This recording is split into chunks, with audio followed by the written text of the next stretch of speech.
General Meston, I had this interaction in a track 2 with Bhagat Saab. We have interacted on TV also. Now he is in Imphal. When he uses the word civil war, what is the first thing which comes to your mind, sir? That it is almost like that. And mighty youth are also radicalized. What comes to your mind? Yeah, obviously, it is very, very clear, which all of us are harping from day one. It's going to be a long drawn issue. It's a long drawn conflict beyond control by anyone now. I do not know. Some firm measures that have to be thought of. Otherwise, the political setup, what is there, I think it is affected. If you go back into the history, I feel so sorry about it. Indian Army was the one which got these peace negotiations started in 2005, and finally the SU was signed in 2008 August. And today the stage has come where even armed forces, including Assam Rifles, are being branded by some people that we are taking sides. It is the most deplorable statement being made by people, which I have heard over a period of time. Next is it is so deplorable. People who killed Indian Army people, they have been released. Their release was demanded literally by blackmailing the Indian Army by not being allowed to perform their operation. How is this possible? Where are the 5,000 odd weapons which were stolen? No answers to all these kind of things. And I think it is the first time we are seeing the Chief Minister visiting some place. Where was he in the first I would say, 3 weeks? We never saw his any visual going and meeting the people. So it is a total chaos. I totally endorse the remarks of Professor Bhagat. It's a now civil war situation, and which we have been forewarning from day one. If it is not controlled, it will continue unabated, and now it has gone out of control. So that is what I can state in this comment of Professor Bhagat, and I totally agree with him. Madam, Professor Bhagat is in Imphal, and he was telling me that what he did not realize in Delhi was that radicalization which has happened within the Maiti community also. And he's a pretty moderate voice. I had been speaking with him, and he just said, he's with us from Imphal, he said, right now situation is so bad that the both communities have become self-mobilized. Both communities have become self-mobilized. Madam Guite, can you take this question? Kartike, what can I say now? I mean, seeing the situation, the ground reality, and then the recent beheaded and killing on both sides, I am praying for God's intervention. What bigger price to pay that people of Manipur are Indians?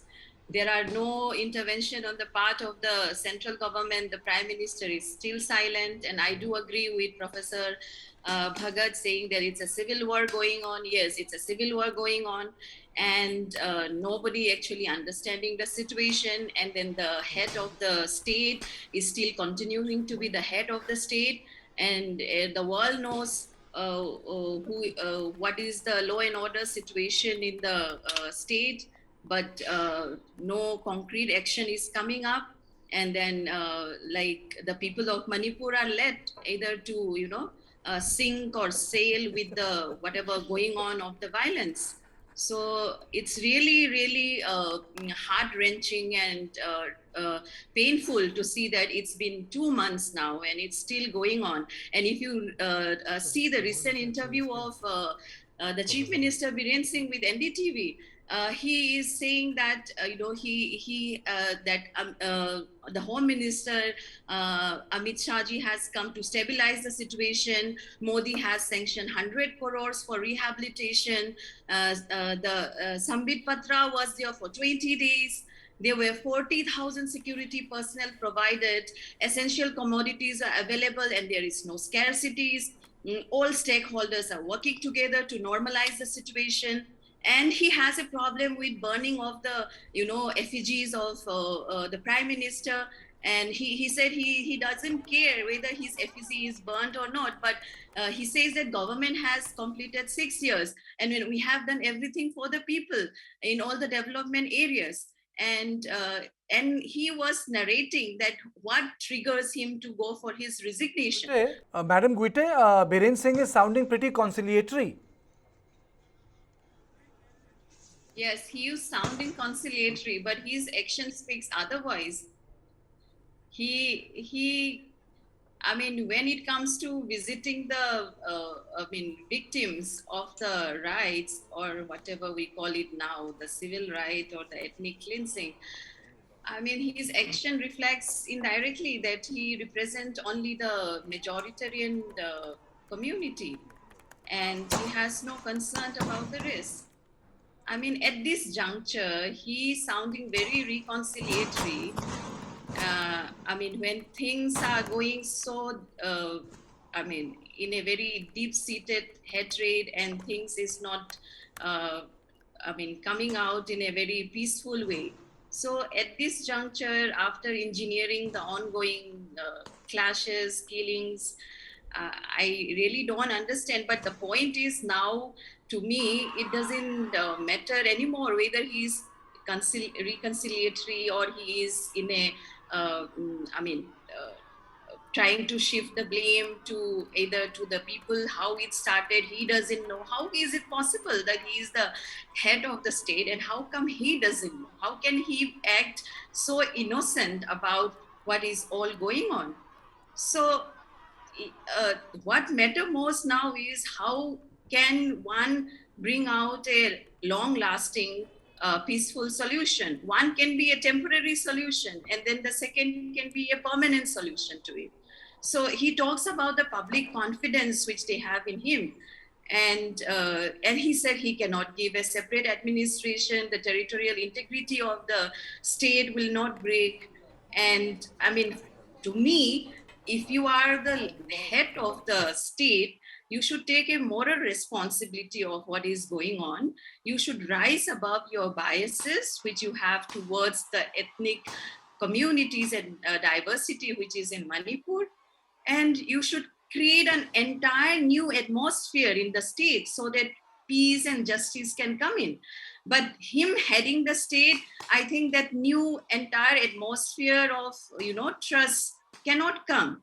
So he's being holding that position of the chief minister is a big question mark uh, for the state, and that is also one of the main reason, according to me, why till date there is no peace prevailing in the state, because he has always been one-sided, and his majoritarian politics is playing out very badly.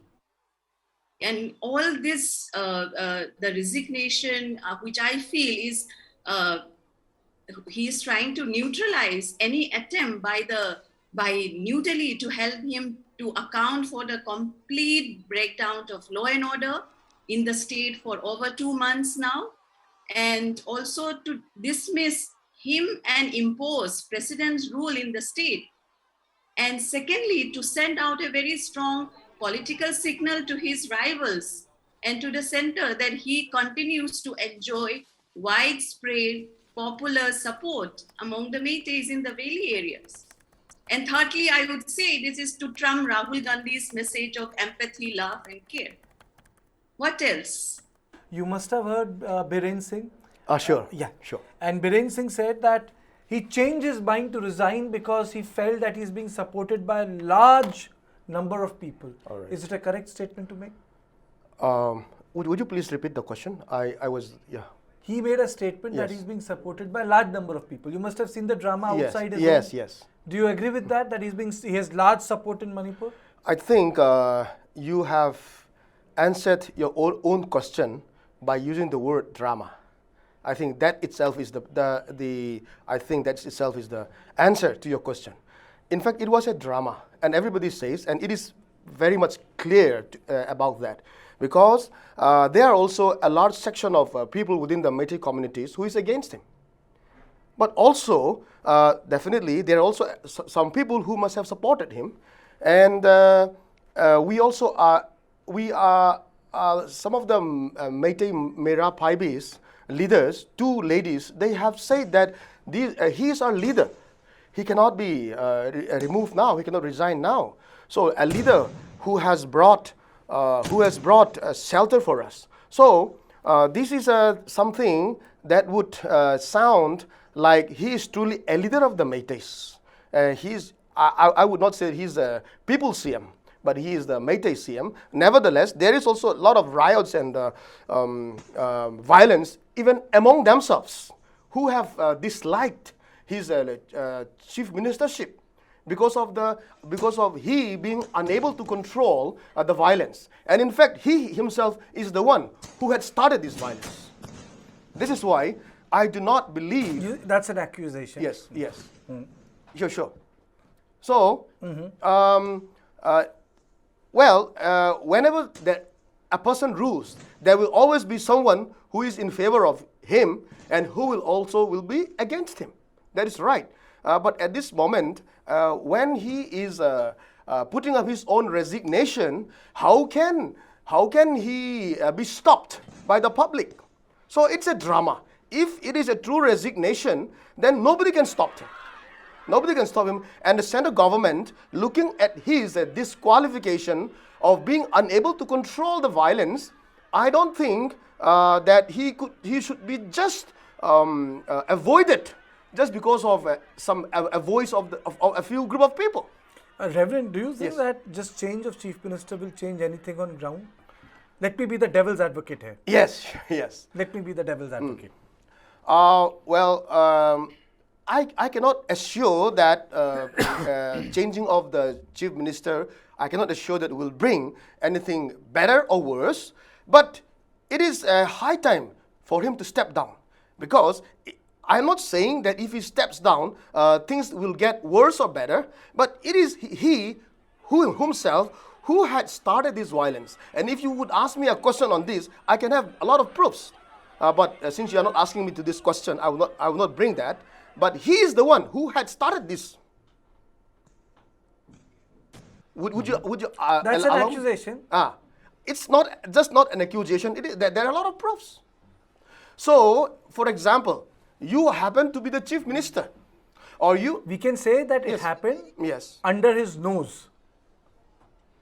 I would say, like a journalist, as a journalist, I would say I can accuse him of allowing the violence under his nose. As a chief minister, he is morally responsible. It happens under his nose, and when things happened in his own eyewitness and under his nose, and he has the ability to control. So he is not controlling; he is encouraging. Indirectly. For example, you are the boss of your company, or you are the boss of any of the organization. As a journalist, Reverend, if you don't mind me butting you, I would say, as a journalist, I would say that I can criticize him for his incompetence, but I can't say that as a chief minister he incited the violence. I think that's a very tall statement to make, because I am accusing a person without any proof. But I can definitely, as a journalist, say, boss, this happened under your watch. You are morally responsible for the violence, sir. Okay. Answering to your question, it was in December 20. Whether it was September, October, November, December. Still, like ending of last year, 2022. He made a claim. You must have seen in the video also. I will declare war against you people. He himself had said that. Did he mean drug terrorist? Who are the drug terrorists? Should we go on deeper about the drug terrorists?